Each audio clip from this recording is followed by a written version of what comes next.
Masih banyak yang nanya, lebih pas beli iPhone 14 atau iPhone 15? Dan di sini gue akan kasih insight perbandingan antara iPhone 15 dan juga iPhone 14.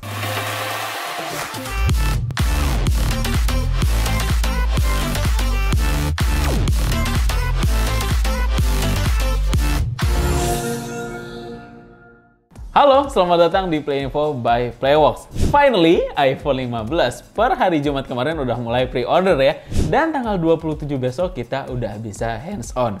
Jadi yang udah-udah nih, ketika iPhone baru rilis, otomatis untuk serial iPhone sebelumnya akan turun. Dalam membeli sebuah iPhone baru, ada beberapa orang yang memang lebih memilih untuk budget saving dengan membeli ke serial iPhone sebelumnya. Atau ada juga sih ya, orang langsung untuk beli ke serial iPhone terbaru yang paling tinggi pula, contoh di iPhone 15 Pro Max Titanium. Gue akan bahas dulu gimana kalau kamu itu misalkan ingin memilih budget saving dengan membeli serial iPhone 14 series, especially di iPhone 14 Pro dan juga 14 Pro Max.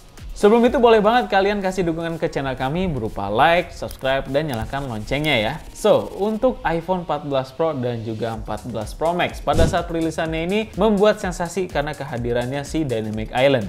Dan juga untuk kecanggihan kamera yang ada di iPhone 14 Pro dan juga 14 Pro Max ini bisa terasa banget nih ketika kalian semua upgrade ke iPhone terbaru tapi di serial iPhone sebelumnya karena budget saving.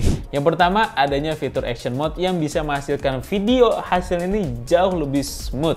Yang kedua, fitur Cinematic Mode, dan fitur ini merupakan upgrade dari yang namanya autofocus dalam perekaman video, yang dimana dia tuh bisa nge-adjust titik fokus ke titik fokus berikutnya dengan sangat cepat. Dan untuk detail ini sempat gue juga bahas di konten PlayInfo sebelumnya tentang perbandingan kamera iPhone 14 Pro dan juga kamera iPhone 13 Pro. Mungkin kalian bertanya-tanya, "Loh Bang, kok lu ngerekomendasiin kamera iPhone 14 Pro dan 14 Pro Max? Kenapa lu nggak ngerekomendasiin kamera yang ada di iPhone 15 Pro Max?" Jawabannya simple. Gue tetap akan merekomendasikan yang namanya si iPhone 15 Pro Max ini. Karena dari kecanggihan kamera udah nggak perlu ditanya lagi lah ya. Soal lensa teleskopik 120 mm-nya itu yang bisa zooming objek sampai 25 kali, yang dimana basic itu 5 kali.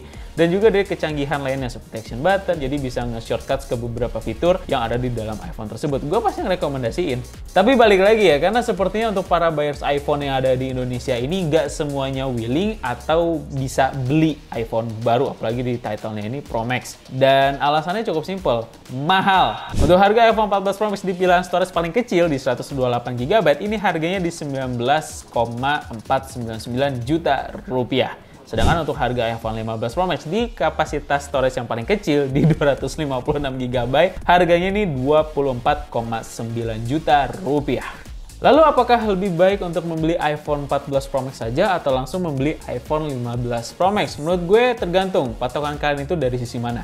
Poin pertama, pilihan storage itu cukup penting, apalagi untuk pemakaian iPhone terbaru saat ini tuh butuh banget storage penyimpanan yang besar. Entah mungkin kalian semua ingin menggunakan iPhone ini sebagai tools content creator, entah mungkin kalian semua ingin menggunakan iPhone ini sebagai tempat penyimpanan selfie yang kalian itu sampai ribuan banyaknya, ya jelas butuh penyimpanan atau internal storage yang lebih besar. Dan kalau kita perhatikan baik-baik, untuk harga iPhone 14 Pro Max yang kapasitas storage-nya ini di 256 GB, harganya itu jauh lebih murah 3 juta rupiah loh dibandingkan iPhone 15 Pro Max yang kapasitas internal storage-nya juga sama di 256 GB.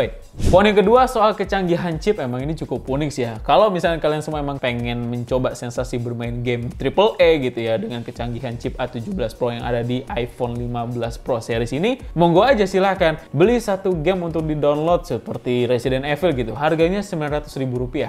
So, menurut gue untuk iPhone 14 Pro dan juga 14 Pro Max ini masih worth banget dan masih oke untuk dipakai dan dibeli. Apalagi dengan spesifikasinya yang masih sangat oke dan juga tampilannya juga yang masih fresh banget lah. Yang dimana untuk iPhone 14 Pro dan juga 14 Pro Max kan ada tampilan Dynamic Island-nya. Tapi untuk chip A16 Bionic yang ada di iPhone 14 Pro dan di iPhone 14 Pro Max juga mumpuni loh. Untuk bermain game juga nggak usah yang mahal-mahal. Tinggal download aja game yang gratis dengan tingkatan interaksi refresh rate di 120 Hz juga udah sangat mumpuni. Kalau masih menganggap untuk harga iPhone 14 Pro dan 14 Pro Max ini kemahalan, ya masih ada kesempatan lagi kok untuk harganya turun, apalagi pada saat lagi ada namanya promo.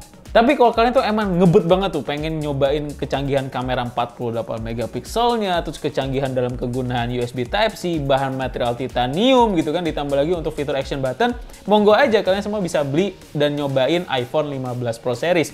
Tapi ya resikonya sih harganya aja sih yang pricey. Menurut kalian gimana? Kalau punya sudut pandang atau POV tersendiri, atau mungkin kalian semua mau tanya tentang iPhone atau mungkin tentang produk Apple lainnya, boleh tulis di kolom komentar. Siapa tahu gue akan bantu jawab di video berikutnya. Dan kedepannya gue juga akan jabarin perbedaan iPhone 14 dan juga iPhone 15 secara hands-on, baik itu dari desain, performance, dan juga hasil kameranya.